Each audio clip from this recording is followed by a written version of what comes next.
So it's time for me to get out of bed and start the day. I have a lot to do. Today is the start. You want to know what's starting.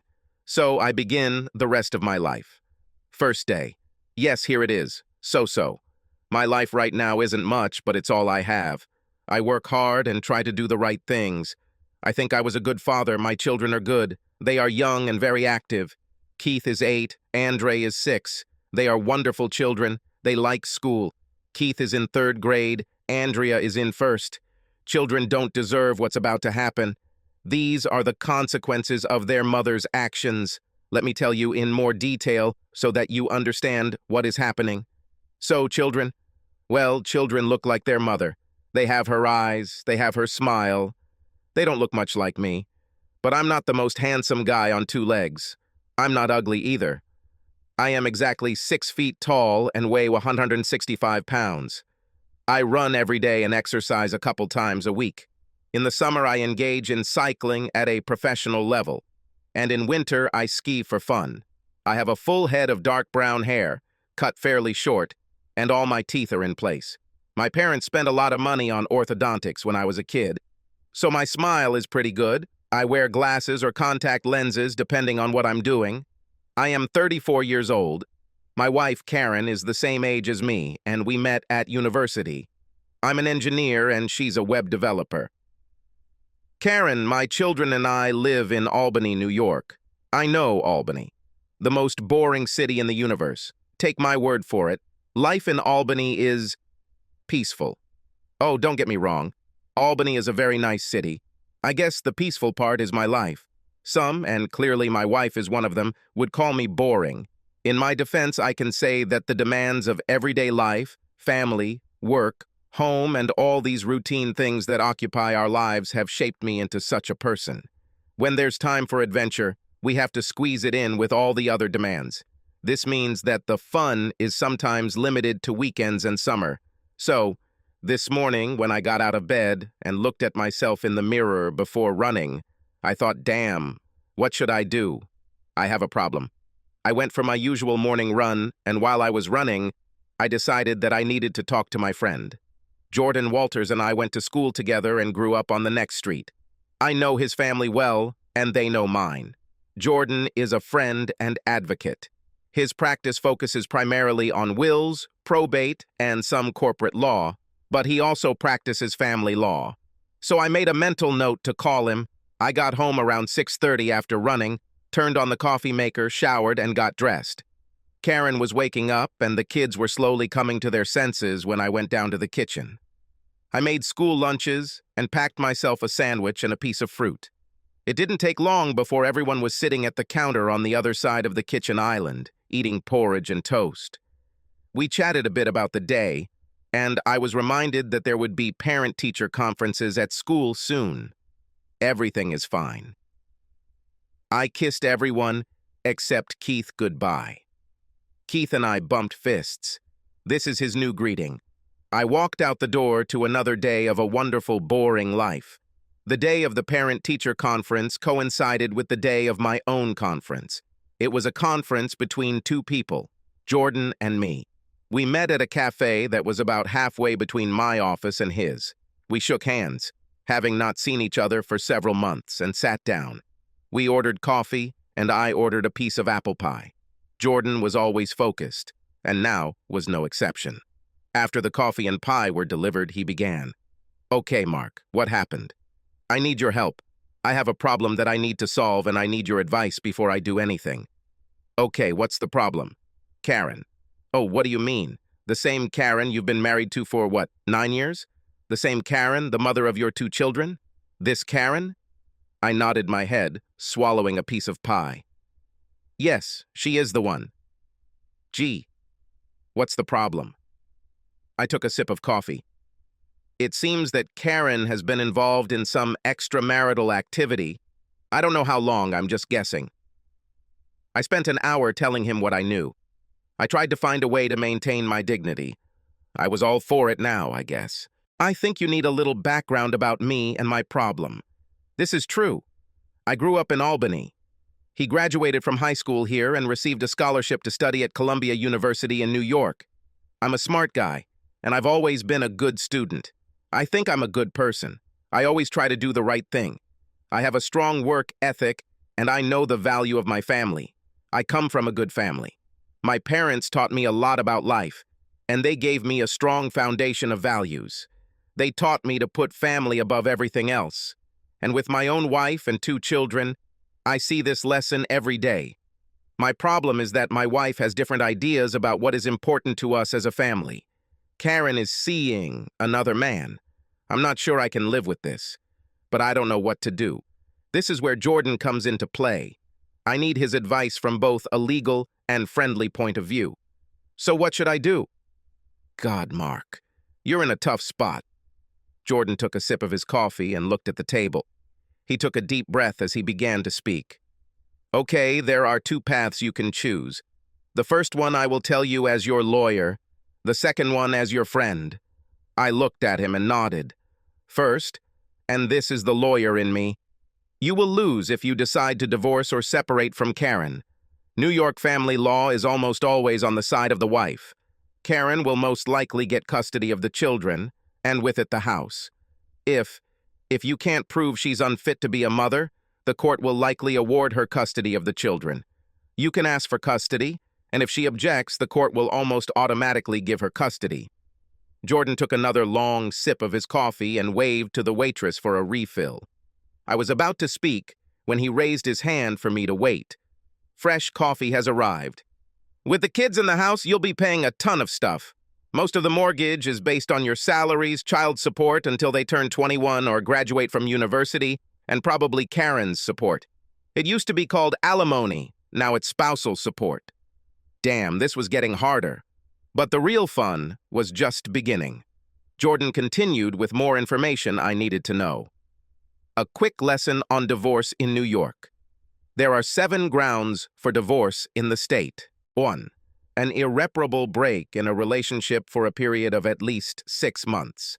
This ground is usually called a no-fault divorce.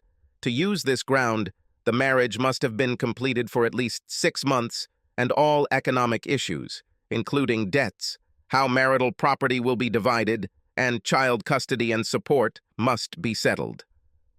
2. Cruel and inhumane treatment.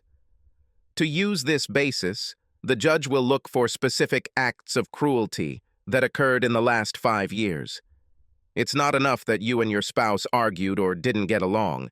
The cruelty must be so severe that the plaintiff is physically or mentally in danger, and it is unsafe or unacceptable for him to continue living with the defendant.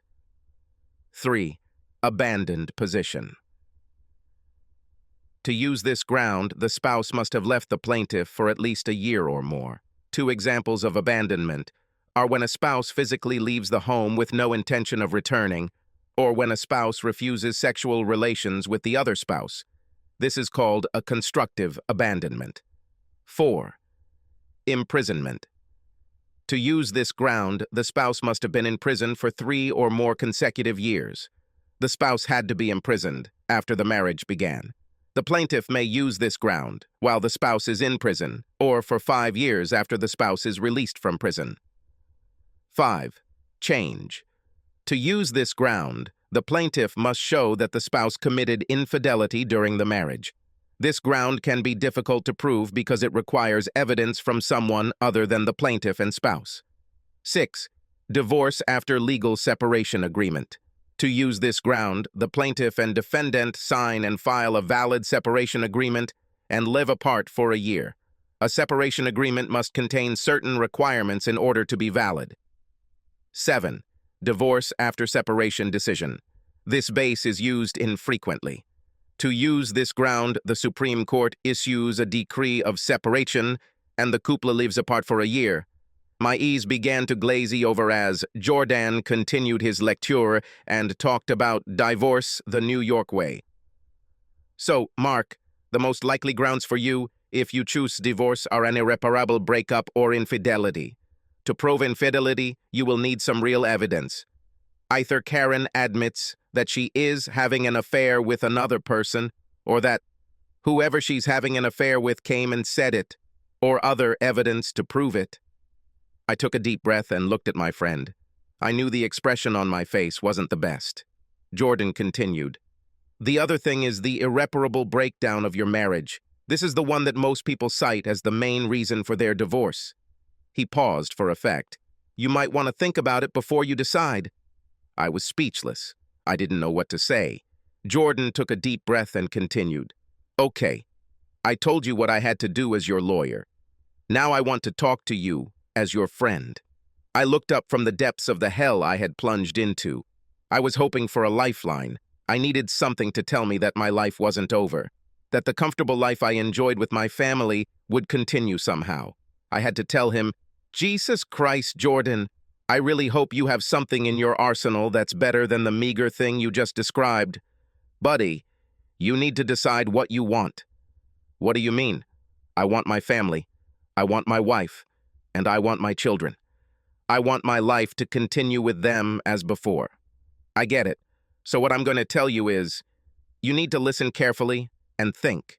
You need to decide in your mind what's most important to you. Is it your family or a little bit of your dignity and ego? What do you mean? Listen, I see all kinds of people who get very upset and want to go for maximum revenge and destruction. It's the whole scorshed theme. They sacrifice everything just to make the other person miserable and end up making themselves miserable. Jordan paused to let this sink in. The other big losers in divorce are the children. You need to decide how much you want them to suffer. My head lifted and I looked my friend straight in the eyes. What? Yes, children. Your children. They have the most to lose in this. He paused again. They'll have to get used to only seeing you a few days a month and alternating. Holidays. You'll have to get used to being a part-time dad. Karen will get custody and you'll be spending a lot of time without them. You can count on that. Damn it! What should I do? Jordan, what should I do? I couldn't believe what he just said. You hear stories about fathers who barely see their children, fathers who are essentially ruined for life because of divorce. I didn't want to be one of those losers. No. Jordan looked at me with a mixture of sadness and surprise. He was a good friend, but he was also a realist and saw the consequences of divorce every day. Mark, can I suggest something? Of course you can. What is it? It may seem a little strange, but I've seen it work. What? The decision is yours and yours alone, but if I were you, here's what I'd seriously consider. Please tell me. Nothing to do. What? Do nothing. Just do nothing. Go home and pretend you don't know anything. Go home and live your life the way you always have. Go home and enjoy your family. Go home and do all the things you always do. Come home and play with your children. Come home and make love to your wife. Come home. Are you serious? Like a heart attack. You told me that you would almost never know that Karen was having sex outside of your marriage. You told me that you never noticed anything different. You told me that she has always been a great wife and a great mother to children. You told me that she cares about her family and always puts you first. You told me that she is a good wife. But nothing. I told you that you should be the one who makes any decision about what you want to do, and that is very true. But you should be the one who decides whether you want to ignore what you have learned for the sake of preserving your family life. Think about it. How badly do you want your family? Is it bad enough to sacrifice your knowledge that Karen is being dishonest with you? Is it bad enough to push aside your knowledge of her affair? Is it bad enough to pretend that everything remains unchanged? We both finished our now cold coffees. The waitress gave us side glances, letting us know it was time to order something else or pay and leave so she could make room for paying customers. Oh my God, damn! I exhaled as if I had been holding my breath for hours. I need to think about this. Jordan stood up. I followed his example. We both tossed a $20 bill on the table and headed for the door.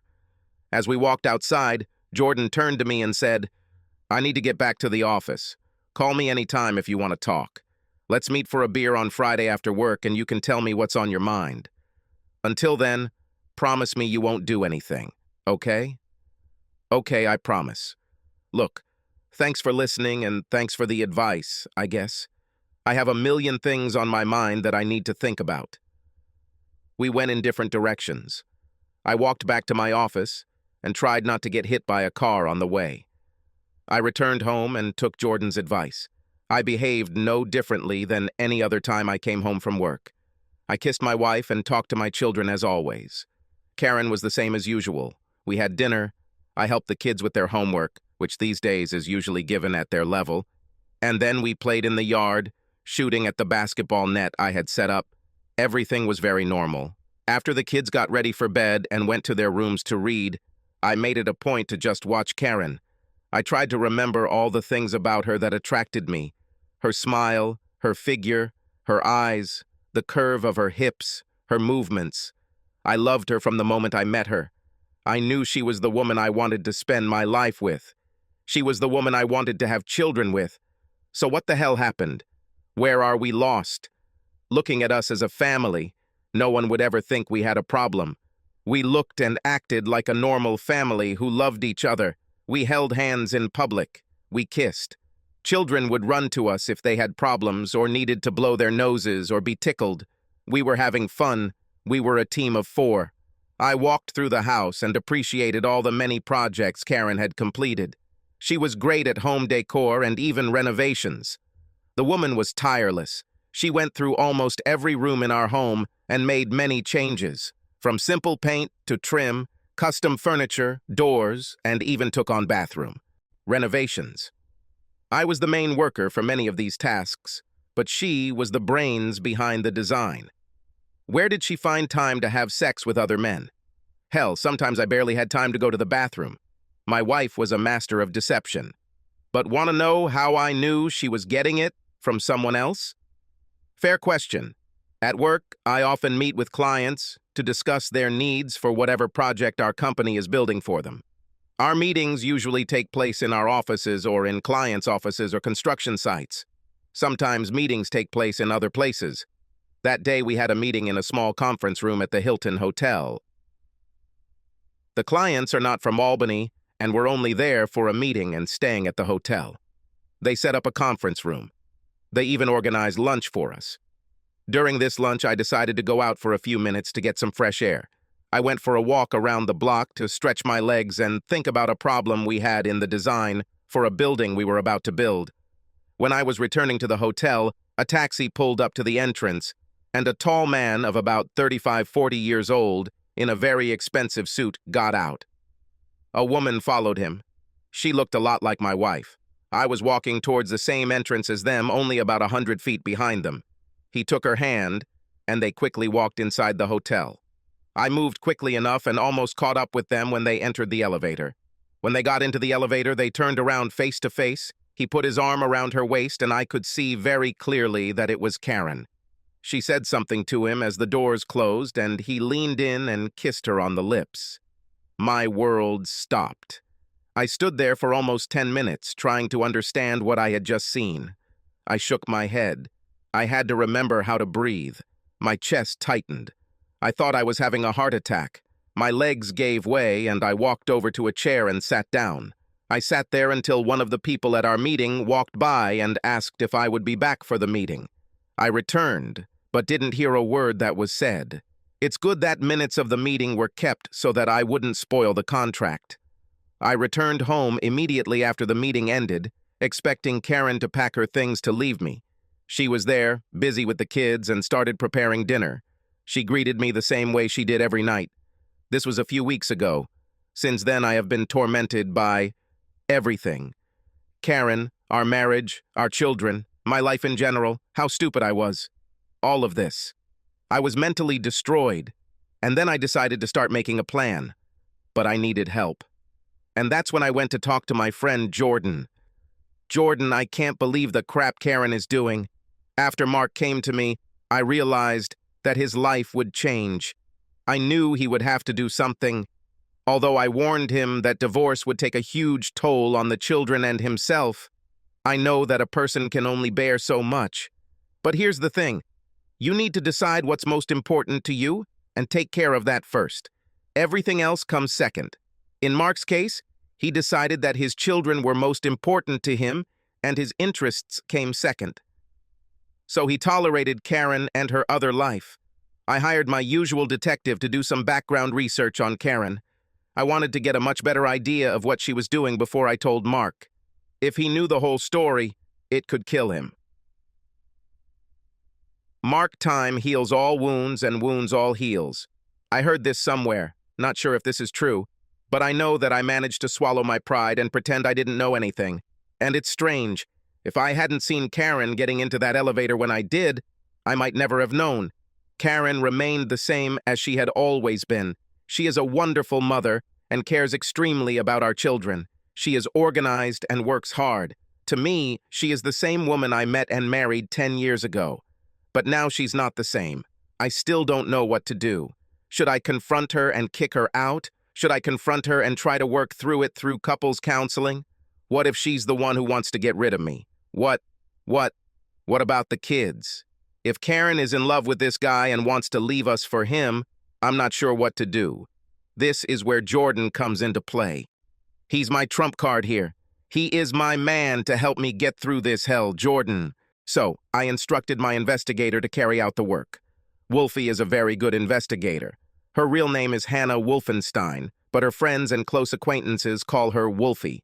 She is a former NYPD detective who retired due to a knee injury. She is just over 30, divorced, tall, blonde, slim, and very beautiful. She fits well into any environment, so she is very good at observation. It also has a wide range of technical products. She is my main source of information. She rarely disappoints. It's also not cheap. But as they say, in this world you get what you pay for. I called Wolfie and asked her to come to my office. When she came, I immediately felt sexual desire just by looking at her. It has this effect on men, for all men. Her knee is almost completely healed, so there are hardly any noticeable problems when walking. She came in, and after I bought her a cup of coffee, we started, "Gordo, how can I help you?" She calls me Jordo. I have another wife who cheats on her husband. This wife is one of my best friends. I handed her the folder of files we had collected on Karen. It indicated the place of work, addresses, telephone numbers, a photo of Karen, her car and license plate, and a short biography about her including height, weight, and anything else I thought would be helpful. These were things I could do legally, but Wolfie was working in a part that was more intrusive. She had the resources to dig deep into other people's lives, including their financial affairs. I took a sip of coffee and continued. Her husband spotted her at the downtown Hilton with a man who was much more friendly than a friend should be. This guy is most likely a friend with benefits. I want to know what she's doing and who she's doing with and for how long. Any information will help her husband decide on a possible divorce and what we use as grounds. The bottom line is that I need to have the upper hand to make sure he gets custody of the kids if it comes down to it. Wolfie nodded and took more notes as I spoke. She had done this before, and I was very confident that whatever Karen was up to, Wolfie would figure it out. She looked at me. You know, I don't work for free. I need my regular advance and my regular hourly rate. She wags her nose. I'll need at least 3 hours to put together a plan and conduct an electronic search. I'll get back to you in 2 days with my more accurate estimate. Is that okay with you and your client? Great. He's a very patient man, but he wants information before he does anything. We'll talk in 2 days. Wolfie gathered her files and placed them in her large bag and stood up. I was afraid that my partial arousal was visible, and she knew it. As she approached the door, she stopped and turned slightly. Do you remember that you still owe me dinner? How could I forget? She looked at my groin area and smiled. Hannah, damn. How I hate stupid women who think they can do whatever they want with their unsuspecting husbands and get away with it. I've seen too many of these spoiled bitches cheat on the men they rely on to support and pay for the life they want. My client is a hard-working and family-oriented man who was stunned when he accidentally saw his wife walking and holding hands with another man and kissing him in the elevator of one of the best hotels in the city center. According to Jordo, he doesn't want to kick her the hell out, but he wants to know what's really going on and wants to know what his options are. I've seen this before. Based on what Jordan said, the client wants to keep his family together if he can. But I know there are limits. I have seen men who are rational and logical and very reserved in their lives go crazy and do things they later regret. Now, I need to find out who Karen Francis is. I suspect Mrs. Francis has done this before. She is either very confident in her actions and has become a little lazy in hiding her infidelity, or this was her first time. I'm not sure, but I'll find out. I will send Jordo my estimate, and once he approves, I will start working. Mark Jordan called me. His investigator has been working hard and has a report for me. I hope to hell that what I saw just has an explanation. If it's something more, I don't know what I'll do. When I arrived at Jordan's office, he led me into his small conference room. I could tell by his expression that what I was about to find out was not what I had hoped for. Presentations were made. Jordan started. Mark, Wolfie was able to find out a lot of information. She'll talk about it, and then I think we'll need to discuss it. In short, you're right in your suspicions that Karen is involved with another man. I'll let Wolfie tell you the rest. I turned to look at the investigator. Mr. Francis, I began researching your wife immediately after Jordan briefed me on what you wanted to know. I was able to learn a lot about Mrs. Francis, and I'm sorry to have to tell you this, but your wife was involved with another man for a long time. I grabbed my water bottle, took a sip, and then ran to the toilet. Water, along with everything I had eaten in the last 12 hours, rose up into the toilet. The toilet was spinning, and I think I even lost consciousness for a few seconds. Next thing I knew, Jordan and Hannah were holding my head. He put a towel under my chin, and she cleaned my face with a wet wipe. It took me a few minutes, but I was able to return to the meeting room. When the world stopped spinning, Jordan asked if I wanted to continue or stop now and do it another time. I had to take a few deep breaths, but I told him I wanted to continue. It's better to finish it now than to drag it out. Hannah started again. Mr. Francis, we have conducted a detailed electronic search of your wife. I must say that there is actually very little information about your wife on the internet. I know that she works as a web developer, and therefore she has the tools and ability to control what is known about her. She has a Facebook page, and that's basically it. She doesn't use any other social media. Everything she posts on Facebook is family-oriented. It's all very normal, everyday information. There are a few pictures of you on there, her and the kids, all very innocent and showing you doing something family-friendly. I looked into her friends on Facebook and researched them to see if there was anyone among them who was masquerading. I looked at her with a questioning expression. What I mean is there anyone among your friends on Facebook who isn't who they seem to be? This would give them the ability to send private messages to each other and then delete them, so you or anyone else could. We didn't find a single person who wasn't real, but that doesn't mean your wife didn't create a fake account under a different name, an alias. It's quite common and hard to detect if she's using that account on a device which you may not know about. I couldn't believe what I was hearing. Hannah looked at me and continued. So we had to use some old methods. We attached a tracking device to your wife's car and followed her movements. For the first week, we simply tracked the various places she visited and excluded the obvious. Work, home, your children's school, the supermarket, where you usually shop, places like that. Then we decided when and where we would follow Mrs. Francis and see who she was seeing and what she was doing. That's when we could get down to business. Oh my God. In the second week, we installed a listening device in Mrs. Francis's car. It could record everything said in the car. The recorder is voice-activated and configured to filter out normal car noises and road sounds. It is also configured to allow us to access remotely to him to monitor conversations taking place in the car. Thanks to this, we were able to find out that Mrs. Francis was planning a meeting with Mr. Thomas Murray. Do you know him? I shook my head. No. She took a sip of water and continued her story about hell. We investigated Mr. Murray and learned that he is a corporate attorney currently assigned to the New York State Comptroller's office. He is assigned to a procurement and contracts project. It appears that the state has decided to seek outside assistance on this project. The rest is not important. We did extensive research on Mr. Murray and learned that he is married to Brittany Murray, and they live here in Albany with their daughter, Allison. Hannah gave me photographs of Thomas Murray, Brittany Murray, and their daughter, as well as the house in which they live. She asked, Is he familiar to you, or is the house familiar to you? I shook my head. Not really. It could have been the man Karen was with. Honestly, at that moment, I wasn't looking at him, I was looking at her.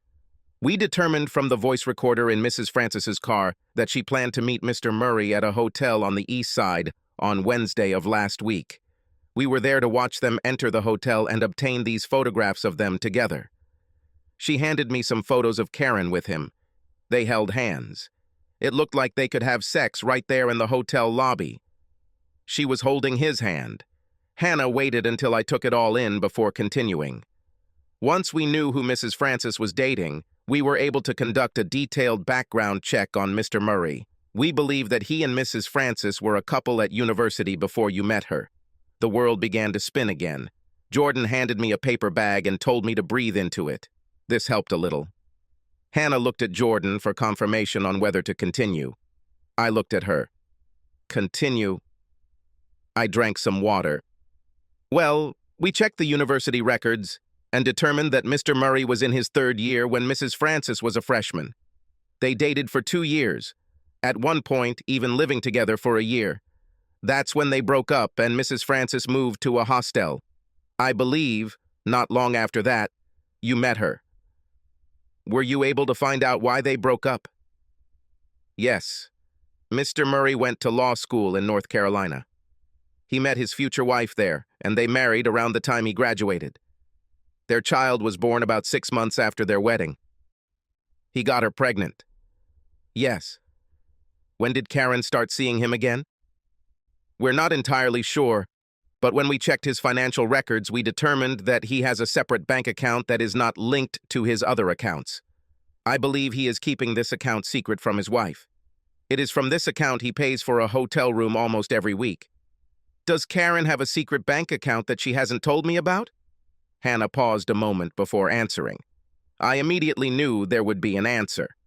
Yes, she has one. It's at the credit union near her office. We've determined there's about $40,000 in that account. I looked at both Jordan and Hannah. How the hell did she get that kind of money? I do my taxes and it's pretty simple. We save money every month, but in the wrong place. We believe she was shifting money, being paid in 2 checks. One, approximately 75% of her salary, goes to your joint account, and the other 25% goes to her own account.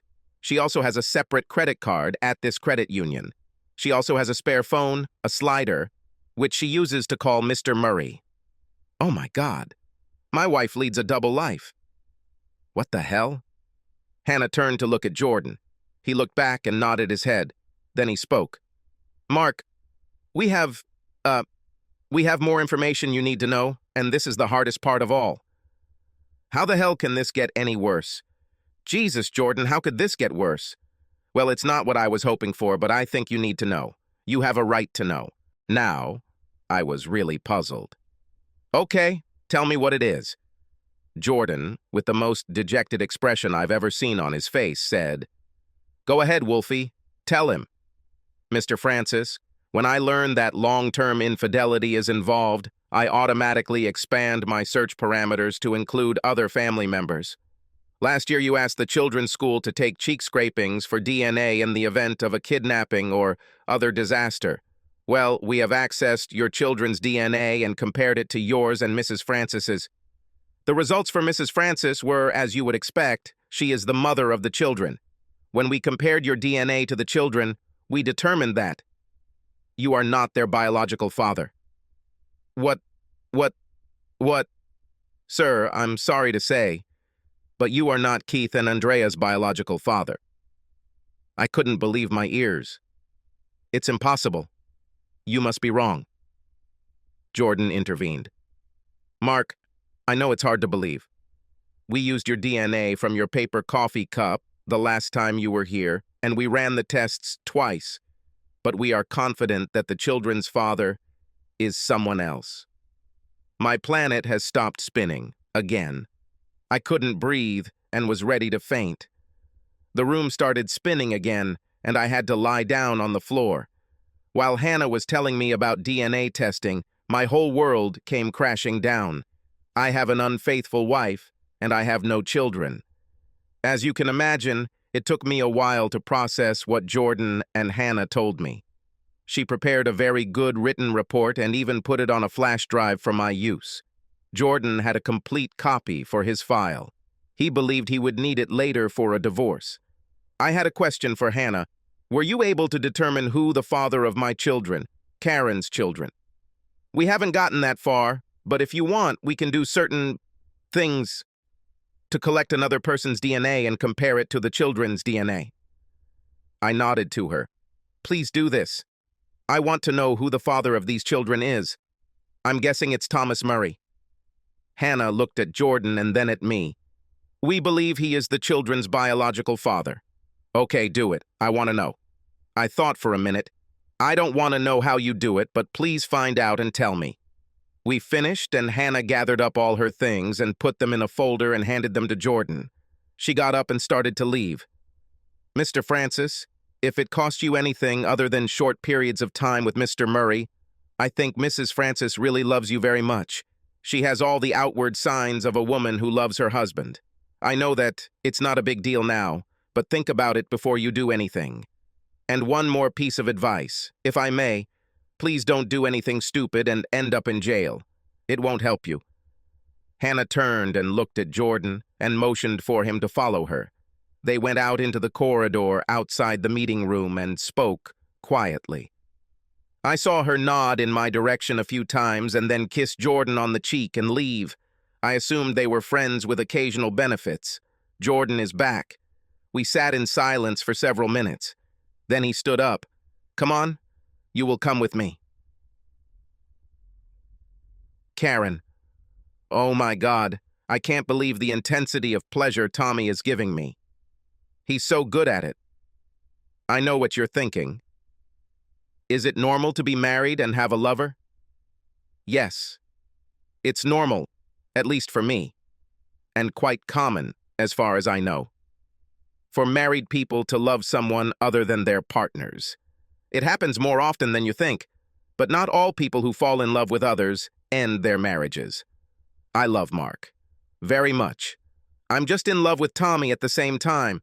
You think I'm crazy and just a cheating bitch. You can think whatever you want, but this is my life. Mark doesn't know about Tommy, and Tommy's wife doesn't know about me, and we both want to keep it that way. We spend one day a week together. That's all. We've been doing this for many years.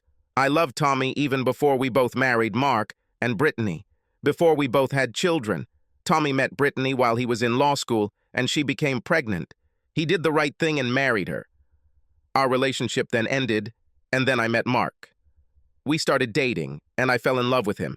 We got married, and soon after I met Tommy again, we kind of started seeing each other again. We never stopped loving each other. But now we both had other commitments and other lives. I know it was wrong, but I couldn't stop seeing Tommy. Mark was my husband, and I loved him very much. But Tommy was, I thought, my true love. The problem is that we both had spouses to whom we were attached, and therefore our love for each other took a back seat. We started meeting once a week, and it became a regular thing. A few months later, I missed my period and realized I was pregnant. Mark was delighted with the news that he would become a father.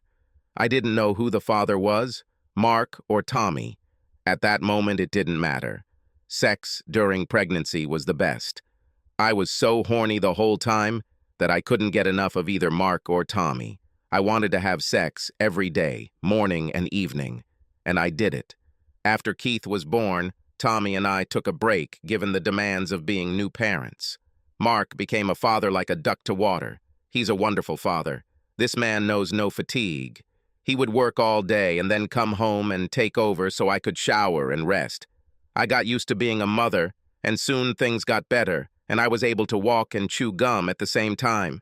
When Keith was about a year old, I became pregnant with Andrea. These 3 years were a challenge, but it was a wonderful time. My husband is my hero. He makes my life with him and the kids a joy. My time with Tommy is the distraction I need. He makes me feel good and sexy, and he does what Mark can't do for my psyche. This does not mean that Mark is worse as a husband, person, or man. No, not at all. They are different. I need both. I can only have Tommy in limited quantities.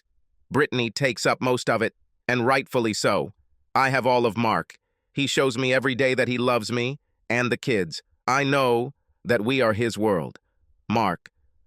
I had to ask Jordan to drive me home in my car. He took a taxi back to his office.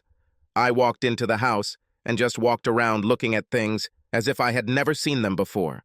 I walked into Keith and Andrea's bedrooms and looked at them. I remembered all the times I read them bedtime stories, took care of them when they had colds, changed their dirty diapers when they were babies. I wore them around the house. I walked with them on the floor at night so that they would fall asleep. They were my children. They bore my last name. My name was on their birth certificates. How could Karen lie to me so much for so long? Why did she do this? If she didn't want to have children with me, why didn't she tell me? Why did we even get married? For what? We have painted and decorated the kids' bedrooms several times. When they were newborns and then again, after they started school, we redecorated the interior, added desks, changed the paint, and made the rooms their own. They could help you choose some furniture. I walked into our family room. The walls were covered with framed photographs of us as a family. Some were from holidays we took, and there were more formal family photos taken at Christmas. It documented the growth of the children and us as a family. Why did she have to ruin everything? Why did she have to turn our marriage into a lie? Why did she have to take away from me what was most important to me? Do I hate her now? I loved her, and now I hate her. Why did she have to be so cruel? I do not know what to do. I have no idea what I can do. Jordan was right. Karen. I returned home after meeting Tommy shortly before Mark returned. I always took a shower after sex with Tommy. I can always see where Mark is on his phone. I use Find My application. It works very well, and he always carries his phone with him. I really want to see where he is, especially when he's out with the kids. I'm worried about them. In fact, Tommy and I are only interested in each other for the sake of good sex. I love Mark, and I know that deep down, Tommy loves Brittany. Getting pregnant wasn't Tommy's plan, but when it happened, he accepted it and did the right thing. She is a very good person, and I know they have a good time together. Tommy and I have the same needs. We both need hot sex, which we don't always have time for at home. Do not misunderstand me. Mark is a wonderful lover. He knows how to please me. But our sex life is largely determined by the problems of family life. We have sex a couple of times a week, usually on the weekends. Mark is not new to his business. He is a very capable lover and gives me a lot of pleasure every time. You want to know why? If my sex life with my husband is so good, I have Tommy as a lover. Good question. It's really simple. Because I want him to be my lover. I need the attention he gives me. Tommy and I were a couple before Mark and before Brittany. He was the man I thought I would marry. I was in love with him, and still am. But life doesn't always work out the way you dream. The reality was that Tommy and I were not going to marry each other, so I chose second place. I met Mark and married him. Mark is a wonderful person. He is sweet, loyal, considerate, hardworking, considerate, a great father, and will work until he drops to do anything I ask of him. So you're asking why Mark isn't enough for me? Why would I have sex with Tommy? Again, because I want it. When Tommy and I broke up, it wasn't because I didn't love him. It wasn't because I didn't want to be with him. It wasn't because I didn't want to have a family with him. This happened because he got Brittany pregnant, and he had to marry her. Mark and Tommy complement each other. They both satisfy my needs. They both make me a very happy woman. With Mark, I receive love and respect. He is so good, so honest, and such an ideal husband that any woman would be happy to have him. I'm lucky to have him. The man is thoughtful and attentive, and the physical closeness I feel with him warms me throughout my body. He is the perfect husband, the perfect father, and we have a deep connection that makes him mine. But I also have a deep connection with Tommy. The way I feel when I'm with him is something I don't want to be without. When I feel him touch me, I enter a zone that is unlike anything else I have ever felt. He can do whatever he wants to me, and I'm okay with that. Sometimes he wants me to be hard, fast, and sweaty, and I love those times. Other times he wants to go slow and gentle, and I like that too. We don't talk about our families that much. Our time together is purely for ourselves, far from everything else. No worries about family, work, or anything else. Just about the feeling we have with each other during these few hours. Once finished, we shower, get dressed, and return to the reality of our lives.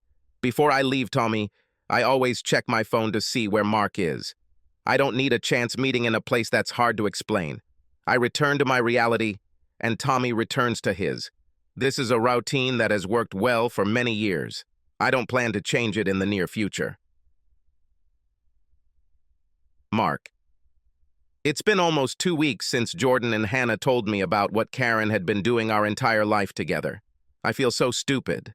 I was used to her. And all this time, she told me that she loved me.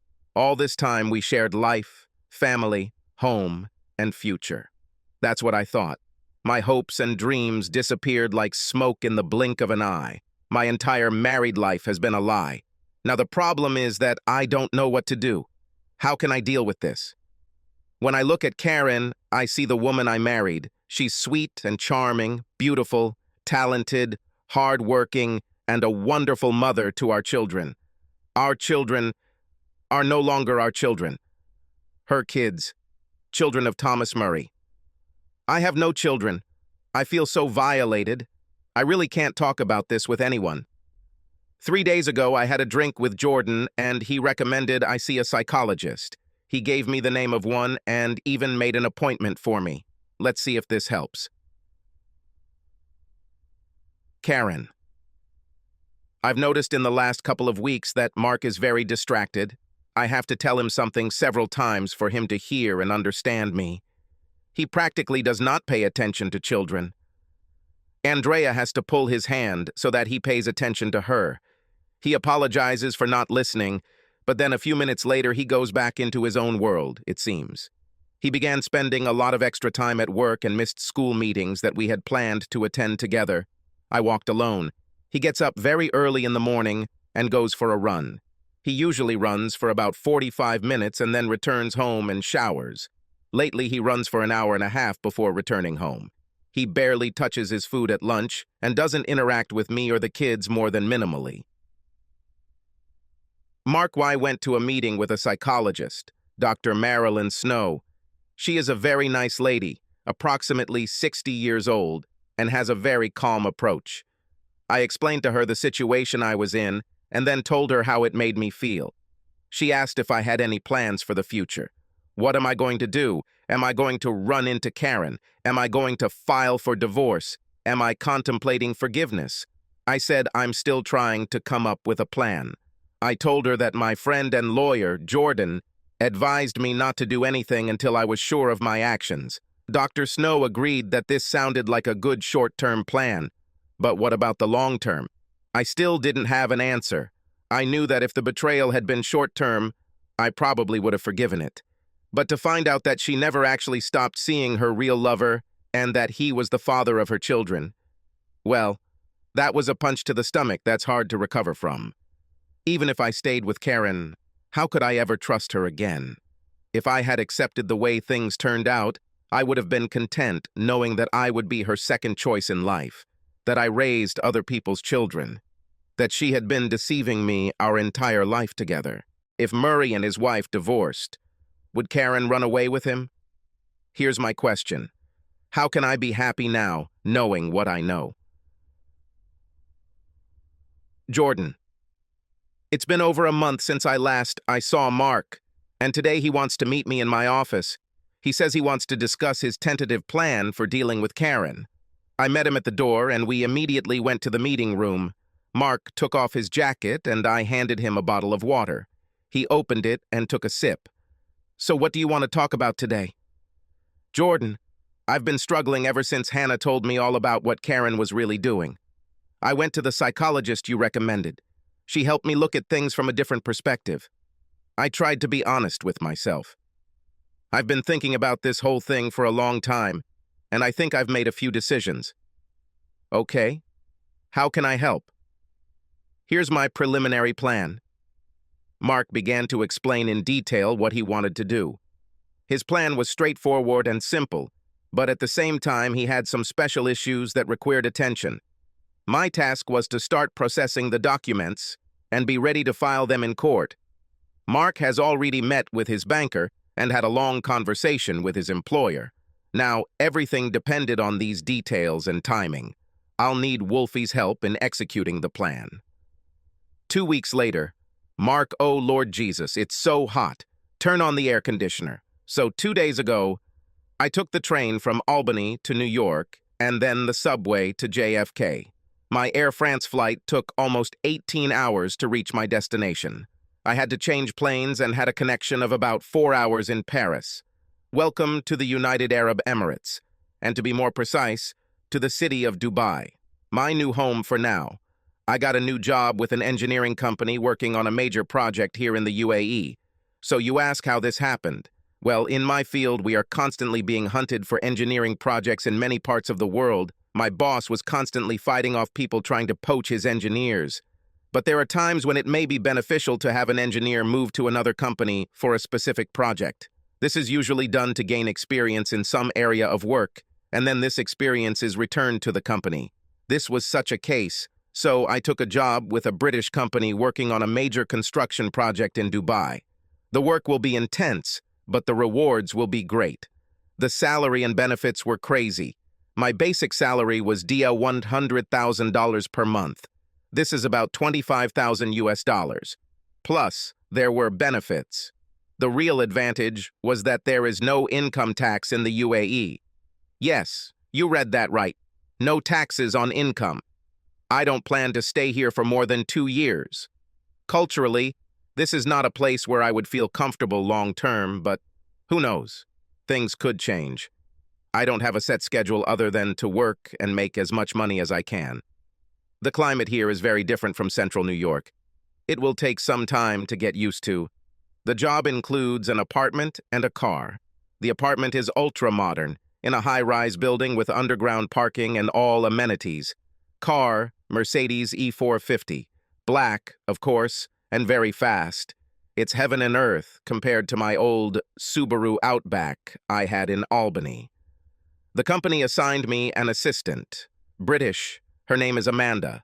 She is about 28-30 years old. Tall, slender, with long dark brown hair, black glasses, and attractive in a quietly British way. Her accent suggests that she comes from a more privileged background and is very well educated. She has a bachelor's degree in political science and a master's degree in international relations. In addition, she speaks the language of this country. It will be priceless. She met me at the airport and took me to the apartment. I didn't bring many things with me. My old leather briefcase and one suitcase. I decided that if I needed anything else, I would just buy it. On the way to the apartment, she talked almost nonstop about the UAE, the city, and the people here. She was both critical and flattering of the UAE. I realized that this new job would be both challenging and possibly fun.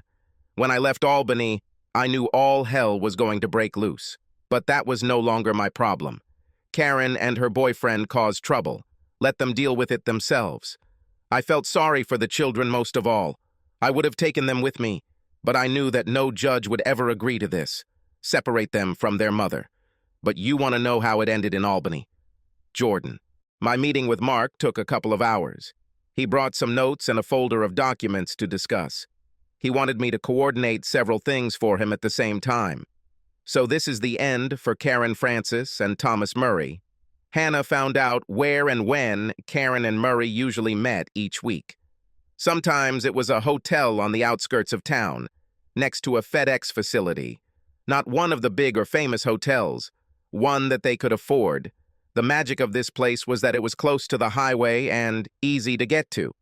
Murray had a friend who would sometimes give him a bedroom in his apartment to keep their expenses down. They loved it, but he didn't provide towels. Mark told me he was going to pack his things in the morning and head to the train station. He is leaving the country. He didn't tell me where he was going, but I didn't need to know, as long as I had his email address.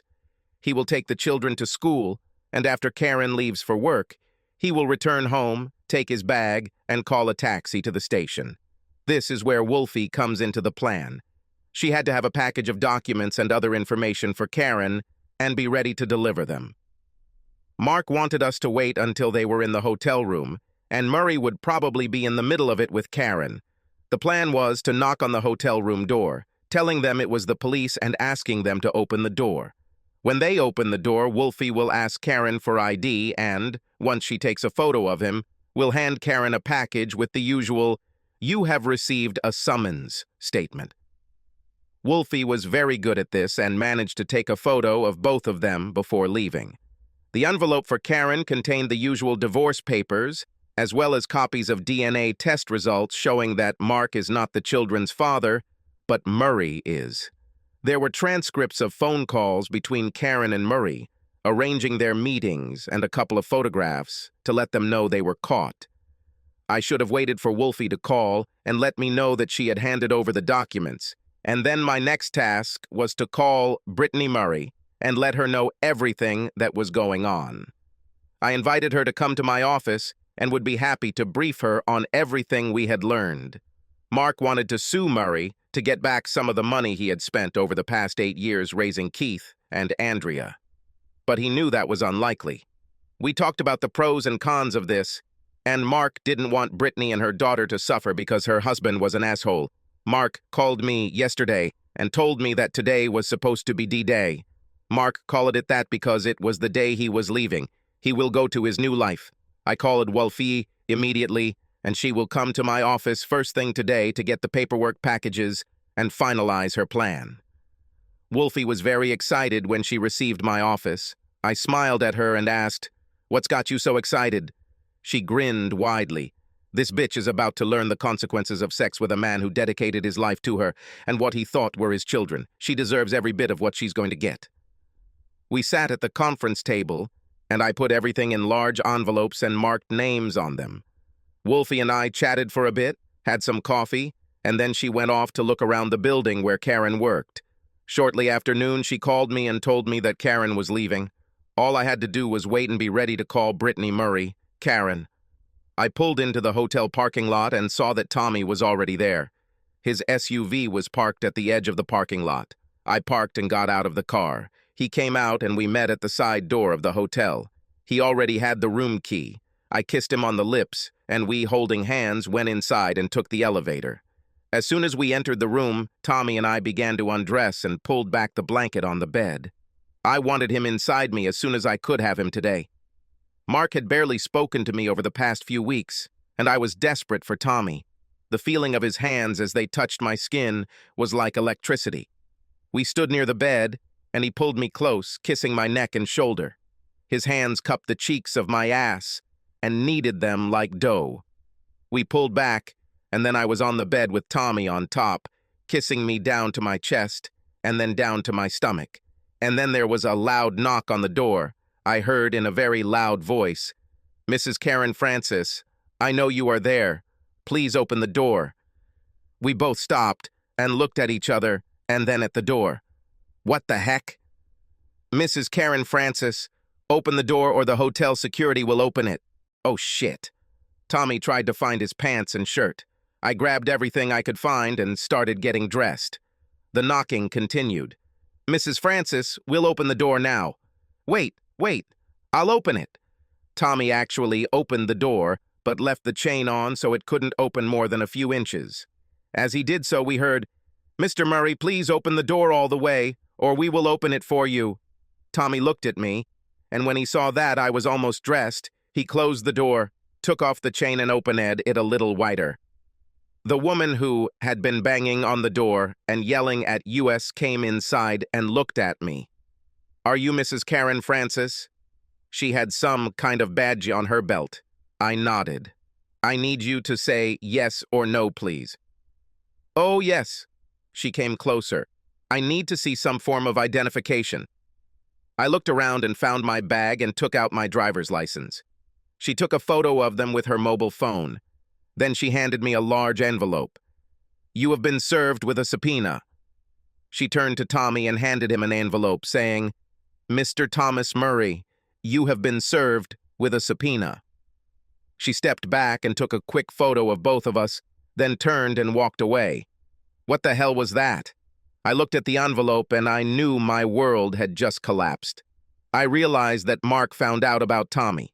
His silence over the past few weeks now made sense. Suddenly, the room began to spin, and I seemed to lose consciousness. The next thing I remember is that I came to, lying on the bed. Tommy sat on a chair, looking at his cell phone. I stood up and hurried to the bathroom, rushing there as soon as I reached the toilet. I waited there until I could get up and then went back to the room and gathered my things. I have to go home. I left the room without even looking at Tommy. Somehow I made it home without causing an accident and went inside. Mark, where are you, dear? I went through every room in the house, looking for him even in the children's rooms. He wasn't there. I returned to the kitchen and that's when I saw a white envelope placed on the island with my name on it. I opened it and there was one piece of paper and Mark's wedding ring. Crap. I unfolded it and read, Karen, by now you should know that I know the whole truth about your long-term affair with Thomas Murray. I know that you and he were together before we got married. If you have not yet looked at the documents you were given, you should do so soon. There you will see that I know that I am not Keith and Andrea's father. You gave this honor to Thomas Murray. This is what hurts the most, not being the father of the children I tried to love and raise. Your deception was what ruined everything. For this I will never be able to forgive you. What are our paths now? Well, I left. I took little with me, so the house and everything else is left to you to decide. Jordan has some paperwork for you later, but I have given up my interests in the house and all our other things. Considering how well you have deceived me for so long, I assume you want to know how I found out about you and Thomas Murray. It happened completely by accident. I was at a meeting at the same hotel where you and he used to meet for sex. I was walking during a break and saw you and him get into the elevator. You turned to kiss him. The expression on your face was the same one you sometimes gave me when I thought you loved me. How wrong I was. I will never contact you again in any form so that you can move on with your life, and I can move on with mine. I'm sorry that Kate and Andrea will suffer the most from all of this. Your secret life will affect them. Perhaps they will be able to recognize their real father, and he will be a good father to them. I will truly miss them. Goodbye, Mark. I dropped the letter on the tabletop and sat down on the sofa in the living room. I took out my cell phone and called Mark. The number you dialed is not in service. Please check the number and try again. Crap. I called his office. The girl answering the phone told me that Mark had left the company. She didn't know where he was going or what he was going to do. Crap. I called his mother. She had no idea what I was talking about. I thanked her and hung her up. Crap. Finally, I opened the envelope with all the documents and started looking through them. Everything was there, all my stupidity from the last 10 years or more, laid out in black and white along with a couple of color photographs. There were also DNA test results. I never had the children's DNA tested, but I knew they were Tommy's when they started to get older, and their facial features changed from those of a baby. What have I done? Mark Jordan emailed me and reported on how the discovery of Karen's affair went. It was a difficult time, but I knew that my life with her was over. I could never look at her again and believe that she ever truly loved me. I was her second choice. When I found out that Murray was the father of the children, well, that solved everything. I should have walked away and not looked back. I've been in the UAE for a month now and have practically adapted. I called my mother and father and told them what had happened, and although they were saddened by it all, they understood that I could not tolerate being humiliated by Karen. I'm still young. I will find a new woman to share my life with. Jordan said the situation with Thomas Murray and his wife Brittany was tense. She called Jordan and then came to his office, and Jordan told her everything he had learned about her husband's long-term affair with Karen. She had not yet made up her mind, as far as he knew, about kicking him the hell out. For now, Karen came to Jordan and demanded to know where I was. He didn't know himself, of course, so he didn't have to lie to her. Jordan made her sign some documents to submit to the court. Divorce papers and one specific request I wanted the court to grant. I wanted the court to order my name removed from Keith and Andrea's birth certificates. I wanted Thomas Murray's name on there. After some haggling with the judge and the presentation of DNA test results, the court granted my request. This meant that there would never be any legal issues regarding who was responsible for them. Life here, so far, is pretty good in the UAE. Karen being a single parent isn't all it's cracked up to be. I still have a lot to do to take care of the children and the house. Without Mark, I have no one to share my work with. My dad would come over to do some minor repairs that Mark would do. Dad comes in, does what he came for, chats with the children if there are any, and leaves. He hardly talks to me. My mother and father found out why Mark left. They knew I was in love with Tommy before Mark, but they decided it was all over when Tommy married Brittany. They had no idea that I had been dating Tommy this entire time. Tommy is on a very short leash himself. I haven't been with him since that day at the hotel when everything went to hell. I don't know what to do if the children get to know him. Is this even a good idea? The house and most of our savings are mine. I still need to work and pay bills. The court found that Mark was not financially responsible for the children because they were not his, and I kept this a secret from him. As for my support, the money in the bank belongs to me, and I can use it as I wish. Plus, I still have my secret bank account. Well, not so secret. Mark knew about this. I think I really screwed up here. What should I do now? 6 months later. My life went on. I miss Karen and especially the children.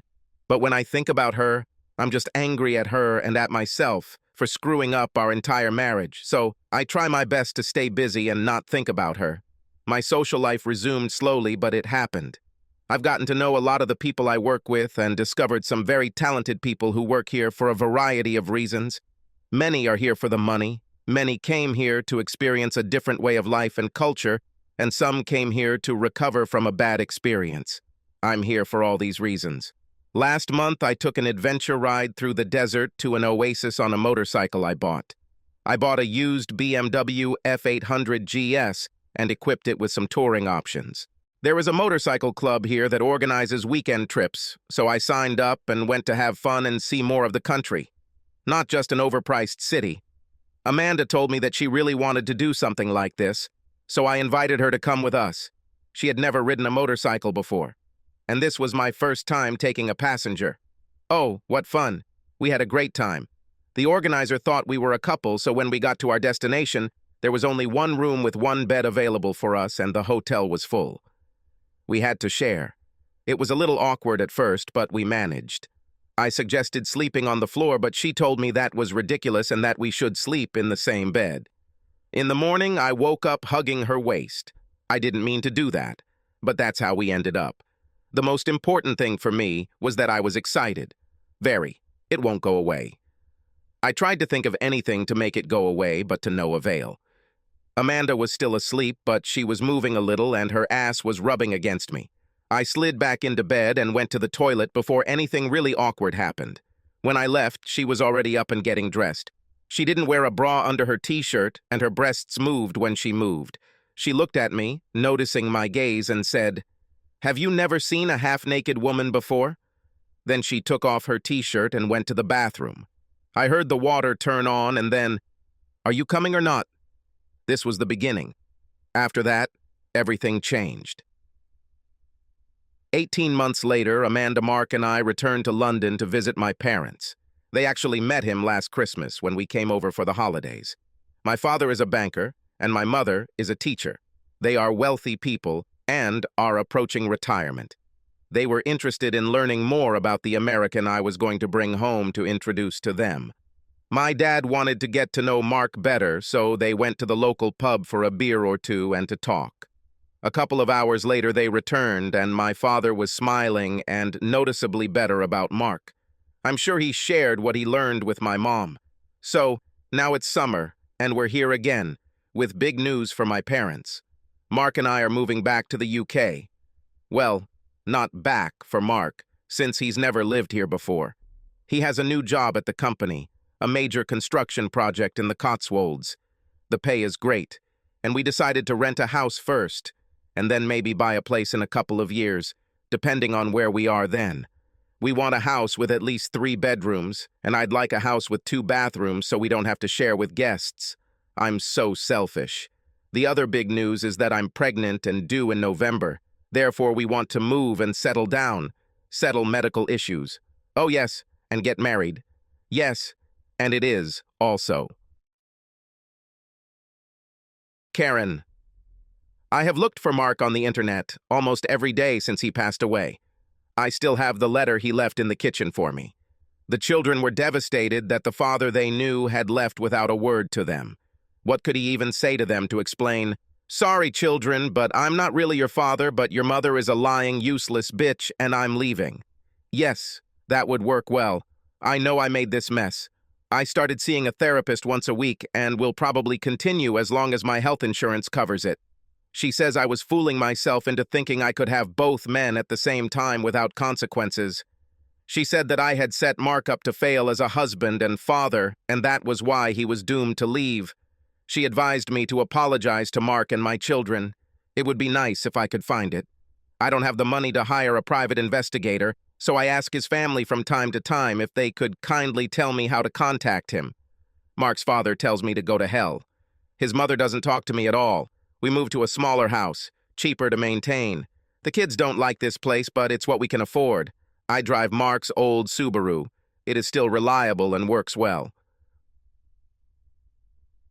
Mark, I tried very hard to forget the period of my life when I thought that I was the happiest person on earth. All this continued until it happened. If it weren't for my ex-wife's chance encounter with her lover that day at the hotel, I might never have known the truth. But I found out, and I had to do something. 10 years of deception is not enough. How can you do this and look into the eyes of another person, day after day say that you love him, while betraying him, taking away his love and giving it to another? How can you lie to your own children? I'm certainly not perfect, and many will criticize me for the way I handled Karen and her betrayal. It was the only thing I could do and still be myself. My biggest regrets are the children, Keith and Andre. I hope that they were able to know their real father and that he could love them the same way I loved them. Karen killed my love. She poisoned this source. I couldn't look at Keith and Andrea knowing that their only reason for existing was to deceive their mother. They deserve better. I will do my best every day to be a good father to my child. Jordan Mark's actions were radical. I thought he would regret leaving the children, even though they weren't his. He was in the delivery room when they were born, and he raised them. He was the man they called Dad. He changed dirty diapers, fed them, rocked them to sleep, and was there for their first words and steps. But I saw a friend who was deeply, deeply hurt by the betrayal of the woman who promised and swore to love him. She betrayed him in the most fundamental way. The only way it could have been worse was if she took the gun and shot him in the head. I understand why Mark left. As his friend and lawyer, I supported him. I still get calls from Karen asking me to tell me where he is and asking him to call her or come home. I sent a few of them until Mark told me to stop sending them. And that's what I did. Every 3 to 4 months, I receive a short email from Mark to find out where he is and what's going on in his life. I know that he is leaving the UAE for the UK. I know he has a new woman in his life, and her name is Amanda.